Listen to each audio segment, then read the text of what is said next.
Matric দিছিল ৮৬ গৰাকী, fail আটাইকেইগৰাকী। কনফিউজ প্ৰধান শিক্ষয়িত্ৰী। আমাৰ ৰিজাল্টৰ ওপৰত বহুত কনফিউজ আছো।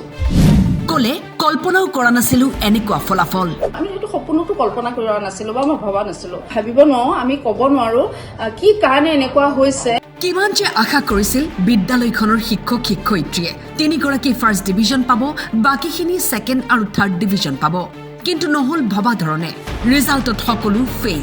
কাৰণ 86ৰ ভিতৰত এইখিনি ল'ৰা ছোৱালীৰ ভিতৰত আমাৰ ফাৰ্ষ্ট ডিভিজনো আছিলে পাবলগীয়া, আৰু ছেকেণ্ড ডিভিজন পাবলগীয়াও আছিলে, আৰু তাৰ ভিতৰত থাৰ্ড ডিভিজন। কাৰণ আমি যিহেতু পঢ়াই থাকোঁ যিহেতু আমি জানো, মই নিজে এটা পদবীত থকা পাছতো মই নিজে ক্লাছ লওঁ, আছামিজ মই নিজেই পঢ়াওঁ। আমাৰ এটা ভাৱ আছিলে যে আমাৰ 3টা মানে আমাৰ ফাৰ্ষ্ট ডিভিজন পাব, আৰু বাকীখিনি ছেকেণ্ড ডিভিজন আছে আৰু থাৰ্ড ডিভিজন আছে, এনেকৈ পাব বুলি ভাবি আহিছিলোঁ।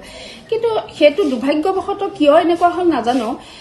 যিগৰাকী 1 ৰোল নম্বৰ, তেওঁ কিবা এটা ছাবজেক্টত মানে এক পাইছে, মানে সেইটো মানে পচিবলে নহয়। আৰু আমাৰ ৰিজাল্টৰ ওপৰত বহুত কনফিউজ আছো।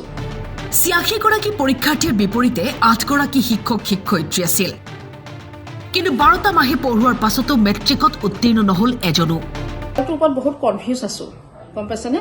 কাৰণ আমি ভবা মতে ৰিজাল্টটো হোৱা নাই। আৰু আমি আজি চাওক, মই 1999তে স্কুলত সোমাইছিলোঁ। সেই তেতিয়াৰ পৰা আজি 26 বছৰ ধৰি দিলে 25 বছৰ কাল আমাৰ 70% বিলো আজিলৈকে হোৱাই নাই।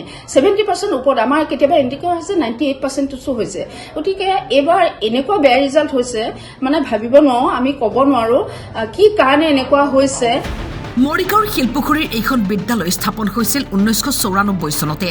কিন্তু দুৰ্ভাগ্যৰ কথা যে সদ্য ঘোষিত হাইস্কুল শিক্ষান্ত পৰীক্ষাত উত্তীৰ্ণ নহল এজনো পৰীক্ষাৰ্থী। আমাৰ যিখিনি ৰেগুলাৰ ক্লাছ, সেইখিনি ৰেগুলাৰ ক্লাছ কৰাৰ পাছত আমি ৰিমিডিয়েল ক্লাছ কৰোঁ।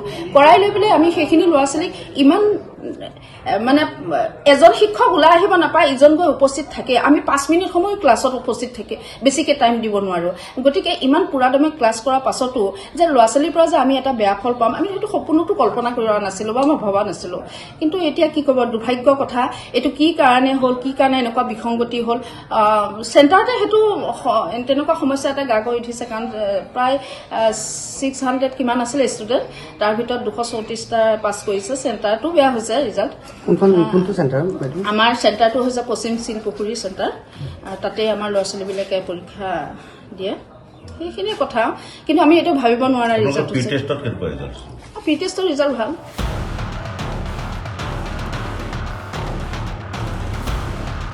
মইৰাবাৰীৰ পৰা মুজাহিদুল ইছলামৰ ৰিপৰ্ট, টাইম 8।